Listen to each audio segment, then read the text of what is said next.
Hey, 420 MSP back with Chuck Maines, the lobbyist in Austin, Texas. And Chuck, I realize, these podcasts, first of all, thank you for joining us once again each month with updates. Thank you. And I realize podcasts take on a life of their own. So this will, undoubtedly be an evergreen podcast that someone will watch at a future date. But if we talk about today, let's have a little fun first. If we talk about today, you're based out of Austin. You're currently on the road, but back home in Austin, what is going on with this once in a century lifetime ever snowstorm as we talk today? It is unbelievable.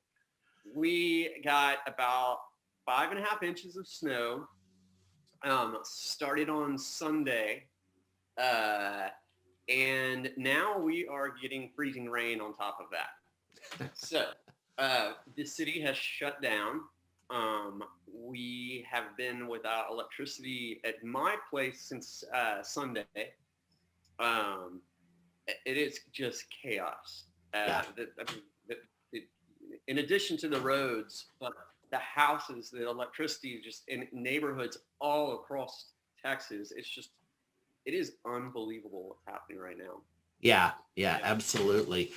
All right, let's talk turkey. So give us updates concerning the cannabis segment of the economy in Texas with the legislatures happening, and what are some updates? So Harry, we're now 20% in to the legislative session, and they have met a total of a week. This is unprecedented.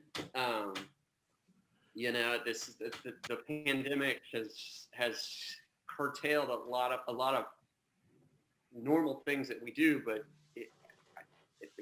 the leaders of the Texas House and the Senate have been really proactive on making sure that they're not having big gatherings, and they're not they're doing what they can. So it's just been a bizarre session. The only thing that is really happening right now is the budget, and that's the only thing that's constitutionally that we have to do every session. Okay. So the budget writers are actually meeting. The committees on each House and the Senate are meeting, and redistricting is meeting too. But that's really the only thing that is in action right now at the Capitol. Bills are being filed, and we have it's so far, I think I've counted something like 24 cannabis-related bills. And again, this is just one of those things we're hearing that it's going, let's just say the doors are open for expansion of some sort. What it's going to be, time will tell.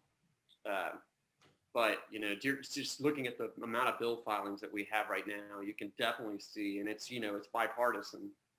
That the hope is something's going to happen. So. Yeah. And then educate me once again. I think I'm going to get this wrong from high school civics. Bicameral, you meet every 2 years, and you meet for a limited amount of time. Right, 140 days every 2 years. So when we started January 12th, we will end, I think it's June 2nd.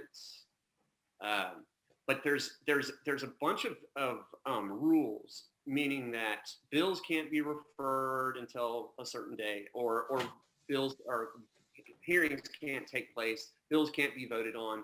We're starting to creep up into those zones. And so that's going to be interesting how we go about once committees start meeting. They've passed rules to do virtual testimony, which will help. But it's going to start to get interesting now that some of those deadlines are starting to take place. Yeah. And is there the possibility that they can extend that June cutoff date? I've seen that in other states where they do another 30 days. They can't extend it. What they will do is the governor will call a special session.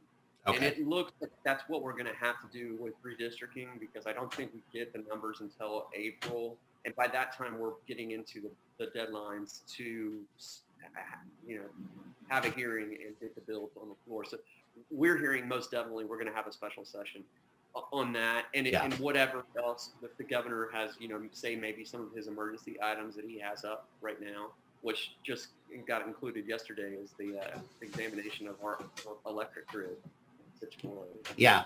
Well, hey, do me a favor before we talk next time, if you don't mind, just make a mental note. But I would like to know, with your domain expertise in the hemp area in particular in Texas, let me know how the grow is going with all this winter weather. I'd be curious. We'll know more next time we meet. I'll get an update from some of my my growers around here too. So. All right. Thanks, Chuck. Thanks a lot. We'll see you next time. Thanks, Gary.